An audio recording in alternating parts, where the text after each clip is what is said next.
बिस्मिल्लाहिर्रहमानिर्रहीम। शुरू करते हैं अल्लाह के नाम से जो बड़ा मेहरबान नहायत रहम वाला है। आवाज़ को थोड़ा सा जो है ना मतलब वो अवॉइड कीजिएगा, मेरा गला ख़राब है। Okay, so let's start with oral mucosa, the very most important and the very basic chapter of oral histology, so branch of oral bio. Okay, these all lectures to be related with BDS, so you must follow and subscribe our channel, and as well as press the bell icon to get the new notification for the new video. Okay, so oral mucosa, what is actually oral mucosa? So oral mucosa is moist soft tissues. Okay, what is actually it is? So the moist and soft tissue, देखिए दाब से ज़ाहिर हो रहा है, एक तो ये मॉइस्ट है, ठीक है। दूसरी बात ये है कि भाई ये सॉफ्ट भी है, क्या है, सॉफ्ट भी है। सो एक चीज़ अगर मॉइस्ट भी हो और सॉफ्ट भी हो तो इन दोनों आस्पेक्ट्स को जहन में रख के हमें क्या पता चलता है, मॉइस्ट है तो लुब्रिकेशन होगी, सॉफ्ट है तो सेंसेशन होगी। सो अगर हम फंक्शंस ऑफ ओरल म्यूकोजा पे चले जाए तो फंक्शन ऑफ ओरल म्यूकोजा हमें पता चल जाएगा कि भाई क्या चीज़ है, ये प्रोटेक्शन करवा सकता है और एज वेल एज सेंसेशन करवा सकता है और लुब्रिकेशन, ठीक है। सो oral mucosa is a moist soft tissue that lines the oral cavity. अभी हमें ना इसका एक और फंक्शन पता चल गया, लाइंस द ओरल कैविटी। क्या करता है, लाइंस करता है ओरल कैविटी को। तो इट मीन्स कि भाई अगर एक चीज़ कर रही है लाइन किसी चीज़ को, for example let's suppose this is an object and it is line by this line. Okay, so what does it mean? Because this object is get protected by this line. So अभी इससे जाहिर हो गया भाई कि ये क्या है, इसका एक फंक्शन और भी है, प्रोटेक्शन। तो अभी हमें तीन प्रोटेक्शंस का पता चल गया। एक इसका एक और फंक्शन होता है एब्जॉर्प्शन, एक होता है इसका सिक्रीशन होता है, and as well as speech होता है। अभी मैं आपको वन बाय वन बताऊंगा कि एब्जॉर्प्शन कैसी होती है। एब्जॉर्प्शन ऐसी होती है भाई, अगर हमें देखा जाए तो ओरल म्यूकोजा मतलब डिफरेंट टेस्ट सेंसेशन भी हमें करवाती होती है। फॉर एग्जांपल आपको जो है ना पता चल जाता है भाई कि ये हमें मतलब मीठा है, कड़वा है, सोर है। जो मतलब जो टेस्ट ब्लाइंड होते हैं ना उनमें ओरल म्यूकोजा फॉर एग्जांपल उनको मतलब ओरल म्यूकोजा टोटली डैमेज हुआ होता है, ठीक है। तो उन्हें नहीं पता चलता भाई कि क्या चीज़ हम खा रहे हैं, ठीक है। अब सिक्रीशन भी होती है, speech, help in speech. Okay, तो ये भी इसका एक और फंक्शन है, सही है। इसका जो है ना मतलब देखिए कंपोनेंट्स के बारे में अब बात करते हैं। कंपोनेंट्स इसके क्या क्या है। सो oral mucosa has just 2 components, ठीक है। सबसे पहले जो इसका मेन कंपोनेंट है ना वो है ओरल एपिथेलियम है, ठीक है। दूसरा इसका कंपोनेंट है लैमिना प्रोप्रिया है। लैमिना प्रोप्रिया क्या होता है, एक्चुअली ये कनेक्टिव टिश्यू है। क्या होता है, कनेक्टिव टिश्यू होता है। और जिस तरह के हमें पता है कनेक्टिव टिश्यूज़ में हमारे पास जो है ना सेल्स होते हैं, ब्लड वेसल्स होते हैं, ठीक है। तो ये सारी चीज़ें इसमें आ जाती हैं। मतलब इसने मतलब प्रोटेक्ट करना होता है, ठीक है। अच्छा, ओरल एपिथेलियम में हमारे पास इसका कौन सा एपिथेलियम होगा, जिस तरह हमें पता है कि ओरल एपिथेलियम में हमारे पास डिफरेंट टाइप ऑफ एपिथेलियम्स होते हैं। We have stratified squamous epithelium, we have stratified columnar epithelium, we have stratified जो हम स्ट्रेटिफाइड एक क्यूबॉइडल एपिथेलियम है। तो इसमें हमारे पास जो ओरल एपिथेलियम में हमारे पास होता है epithelium that is stratified what, stratified squamous epithelium. Okay, and stratified squamous epithelium में फर्दर अगर हम कैटेगराइज करें तो इसमें हमारे पास कैरेटिनाइज्ड हो सकता है and as well as non keratinised हो सकता है, ठीक है। अच्छा जी, फिर हमारे पास अगर हम फर्दर जाए, ठीक है, तो हमारे पास इसमें जो ओरल म्यूकोजा है ना, इसमें हमारे पास होते हैं 4 लेयर्स होते हैं। एक होता है हमारे पास स्ट्रेटम बेसाले होता है, स्ट्रेटम स्फाइनोजम होता है, and we have stratum granulosum, stratum corneum. Okay, अभी मैं वन बाय वन बताऊंगा कि भाई ये किस तरह के लेयर्स होते हैं, ठीक है। तो आप लोगों ने अभी देखना है। स्ट्रेटम बेसाले में हमारे पास आ जाते हैं, ये इसका एक निमोनिक है, ठीक है, BSGC, ठीक है, BSGC, basale, spinosum, granulosum and as well as corneum. सबसे पहले हमारे पास स्ट्रेटम बेसाले आ जाता है। तो स्ट्रेटम बेसाले का हम सेल शेप देखेंगे, क्योंकि इनमें सबसे जो मेन चीज़ देखी जाती है ना वही हमारे पास इसका मतलब MCQs इसी से आते होते हैं, बहुत इंपॉर्टेंट है। MCQs इससे आएंगे। फॉर एग्जांपल सेल शेप अगर इन्होंने पूछा हुआ है तो सेल शेप में आप देख लो क्यूबॉइडल, ठीक है। इसका सेल शेप क्या होगा, क्यूबॉइडल होगा या कोलमनार होगा, ठीक है। सेल शेप क्या है, क्यूबॉइडल है या कोलमनार है, सी से आप जो है ना इसका याद कर सकते हो, ठीक है। फिर हमारे पास आ जाते हैं सेल जंक्शंस, ठीक है। फॉर एग्जांपल अभी हम दो सेल्स को जो है ना ज्वाइन कर रहे हैं, तो ये भी तो होना चाहिए ना कि भाई हमारे पास कैसे मतलब दो सेल्स है और उनको आपस में टाइटली हमने बॉन्ड भी बनानी होती है उन दोनों की, तो हमारे पास इसमें एक डिस्मोसोम्स होता है और एक हेमिडिस्मोसोम्स होता है, ठीक है। ये आपने याद रखना है। सेल टाइप में अगर हम इसमें देख ले तो हमारे पास एक आ जाते हैं कैरेटिनोसाइट्स आ जाते हैं, मार्कल सेल्स आ सकते हैं, लैंगरान सेल्स आ सकते हैं, लिम्फोसाइट सेल्स आ सकते हैं, ठीक है।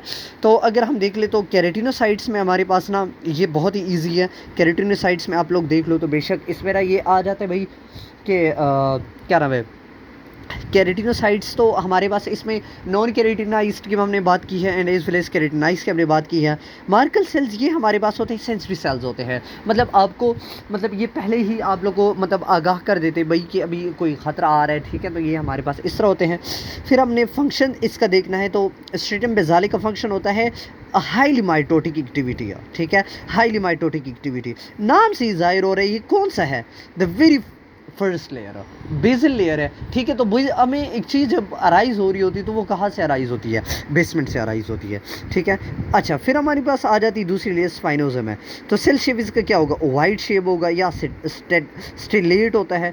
स्टिलेट का मेन स्टिलेट जो है ना क्या होते हैं, स्टिलेट इसको हम स्टार शेप्ड कहते होते हैं, ये आप लोगों ने याद रखना इंपॉर्टेंट है। सेल जंक्शंस क्या है, मैंने कहा ना सेल जंक्शन, इसमें हमारे पास डिस्मोसोम्स हो सकते हैं, ठीक है। और सेल टाइप कौन सा हो सकता है, जिस तरह हमने यहाँ पे सेल टाइप का बारे में जिक्र किया, यहाँ पे भी सेल टाइप का जिक्र होगा। स्पाइन लाइक प्रोजेक्शंस इसमें हो सकते हैं एंड इंटरसेल्युलर ब्रिजेस हो सकती हैं। कौन सी, इंटरसेल्युलर ब्रिजेस हो सकती हैं। देखिए मैं आपको बताऊँ ना, इंटरसेल्युलर ब्रिजेस क्या करती होती हैं, एक सेल है, ठीक है, ये दूसरा सेल है, तो ये इन दोनों को जो दरमियानी वो होता है ना वो हमारे पास इन दोनों को कनेक्ट करेगा, तो इंटरसेल्युलर ब्रिजेस है। ये क्या है, ये इंटरसेल्युलर ब्रिजेस है, ओके। फिर हमारे पास इसमें आ जाता है भाई, ये देखें स्ट्रेटम ग्रेन्युलोसम है, इसका सेल शेप देखो तो इसके फ्लेट शेप्ड होते हैं, ठीक है। ये आपने याद रखना है। सेल जंक्शन इसमें क्या है, डिस्मोसोम्स है, तो अभी हमारे पास दो चीज़ें कॉमन आ गई है, उसमें डिस्मोसोम्स था, ठीक है, क्या नाम है उसमें स्ट्रेटम स्पाइनोजम में भी डिस्मोसोम्स था, स्पिनम जो स्ट्रेटम ग्रेन्युलोसम है ना इसमें भी डिस्मोसोम्स है, सही है। तो दो चीज़ें हमारे पास कॉमन हो गई है। फिर हमारे पास अगर हिस्टोलॉजिकल फंक्शंस अगर हम इसके देख ले तो बेजोफिलिक ग्रेन्यूल्स होते हैं, कैरेटो हाइलिन ग्रेन्यूल्स होते हैं, ठीक है। ये होते हैं स्ट्रेटम ग्रेन्युलोसम में, filled with what, protein that help in binding of keratins, ठीक है। कैरेटिन्स को जो है ना ये कैरेटो हाइलिन ग्रेन्यूल्स जो होते हैं ना ये बाइंड करने में मदद देते हैं। और स्ट्रेटम कॉर्नियम का सेल शेप देखें तो फ्लैट शेप्ड होते हैं and these flat cell shaped are replaced regularly. Cell junction जो है ना वो कौन सा होगा, टाइट जंक्शन होगा। अब इसमें डिवीजन आ गई है, पहले में था डिस्मोसोम्स हेमिडिस्मोसोम्स, फिर दूसरे में आ जाते हैं डिस्मोसोम्स, तीसरे में भी डिस्मोसोम्स, चौथे में जो है ना डिवीजन आ गई है, इसमें टाइट जंक्शंस होते हैं, ठीक है। हिस्टोलॉजिकल फीचर्स अगर इसके देख ले तो ए न्यूक्लियर या पाइनोटिक न्यूक्लियाई होते हैं जो फिल्ड विद वॉट, कैरेटिन्स होते हैं and cytoplasmic granules are lost. ये ऐसे लेयर है कॉर्नियम जिसमें साइटोप्लाज्मिक ग्रेन्यूल जो कैरेटोहाइलिन ग्रेन्यूल्स होते हैं वो लॉस्ट हो जाते हैं। It may be ortho keratinised या पैरा कैरेटिनाइज्ड या नॉन कैरेटिनाइज हो सकते हैं। द स्ट्रेटम बेज़ाले, अभी हम जो है ना नॉन कैरेटिनोसाइट की तरफ जाते हैं। सो देखिए नॉन कैरेटिनोसाइट को मैं बाद में एक्सप्लेन करूंगा, लेमिना प्रोप्रिया को थोड़ा सा वो कर लेते हैं कि लेमिना प्रोप्रिया किससे सेपरेटेड है फ्रॉम द क्या नाम है इसका, जो हमारे पास ओरल एपिथेलियम है by means of a basement membrane, ठीक है। तो स्ट्रेटम बेज़ाले जो है ना वो फर्स्ट लेयर है ना, ठीक है। और फिर नीचे हमारे पास बेसमेंट मेम्ब्रेन आ जाती है। जो बेसमेंट मेम्ब्रेन होती है ना उसमें हमारे पास तीन तरह की लेयर्स होते हैं। एक होती है लेमिना लूसिडा जिसमें हमारे पास होते हैं लेमिनिन 332 प्रोटीन्स होते हैं एंड कोलेजन टाइप 17 होता है एंड लेमिना डेंसा में हमारे पास लेमिनिन 5 प्रोटीन्स होते हैं, कोलेजन टाइप 4 प्रोटीन्स होते हैं and as well as we have a fibro reticularis होते हैं। फाइब्रो रेटिकुलरिस भी जो है ना हमारे पास इसमें फाइबर्स वगैरह होते हैं। अच्छा लेमिना प्रोप्रिया को अगर मैं थोड़ा सा एक्सप्लेन करूँ ना, ठीक है, तो इसमें हमारे पास होते हैं सेल्स होते हैं, ब्लड वेसल्स होते हैं। जिस तरह हमने कहा कि ये कनेक्टिव टिश्यू है तो सेल्स होंगे, ब्लड वेसल्स होंगे, न्यूरल एलिमेंट्स होंगे, fibres embedded in it. Okay, अच्छा जी। इसमें लेमिना प्रोप्रिया के हमारे पास 2 काइंड्स ऑफ लेयर्स होते हैं, एक पेपिलरी लेयर होता है, एक रेटिकुलर लेयर होता है, ठीक है। तो अगर पेपिलरी लेयर को देखा जाए ना, ठीक है, तो ये हमारे पास होते हैं पेपिलरी रेटिकुलर लेयर होते हैं। अच्छा, सबसे पहले पेपिलरी लेयर होता है वो हमारे पास थोड़ा सा थिक होता है, ठीक है। और रेटिकुलर लेयर में हमारे पास जो सेल्स होते हैं ना वो हमारे पास मतलब रेटिकुलर फाइबर्स होंगे। ये आप लोगों ने याद रखना इंपॉर्टेंट है।